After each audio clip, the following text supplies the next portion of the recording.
Number 3, Honourable David Cunliffe. Thank you, Mr Speaker. To the Prime Minister, does he have confidence in the Minister of Education and all her decisions? Right Honourable Prime Minister. Mr Speaker, yes.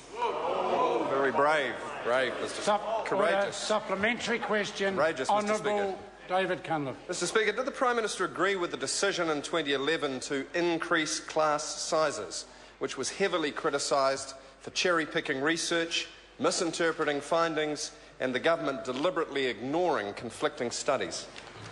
Right Honourable Prime Minister. Speaker, by definition, yes, because it went through Cabinet, and the decision was, or the view taken was, that a small increase in class sizes with money used to lift professional development in a time when the country was cash-strapped would actually deliver better results for New Zealand children.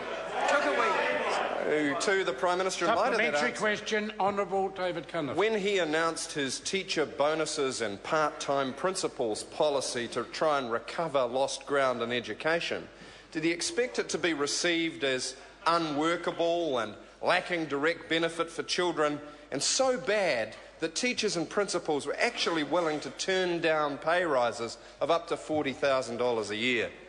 Right Honourable Prime Minister. Well, Mr Speaker, the member, we all know that the member's been working with NZEI and was very miffed when we came out with our announcement prior to them getting a chance to announce theirs.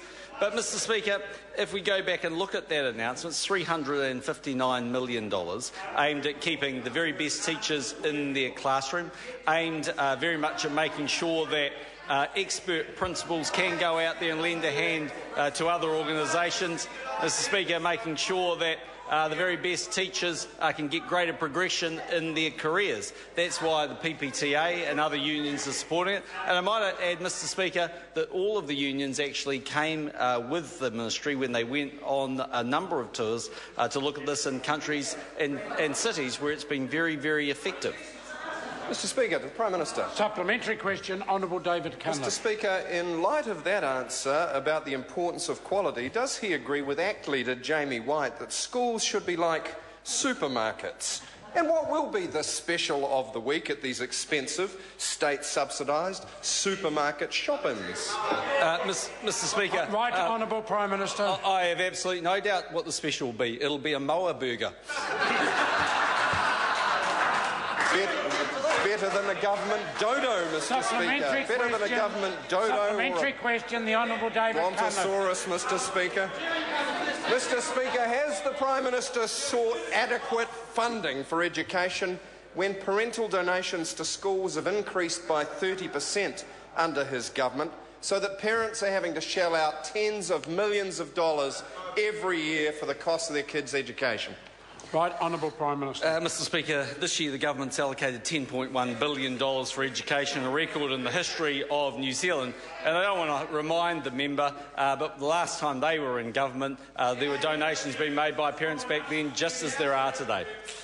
Mr Speaker, supplementary question, I'm sure he Honourable believes David that if he looks after the pennies, the pounds will look after themselves. Does he therefore stand by his decision to transfer responsibility for the Novo Pay debacle from Hekia Parata to Stephen Joyce because she couldn't fix it and he couldn't either?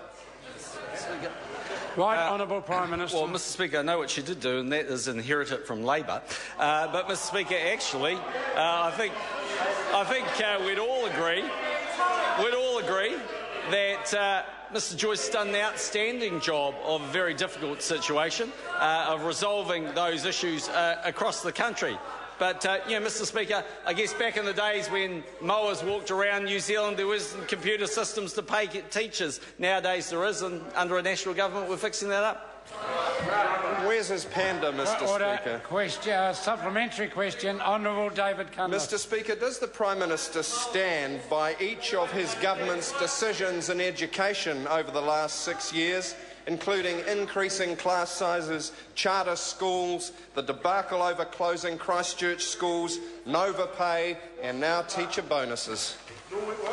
Right Honourable Prime Minister. Well, Mr Speaker, I think it's best summed up with a few stats.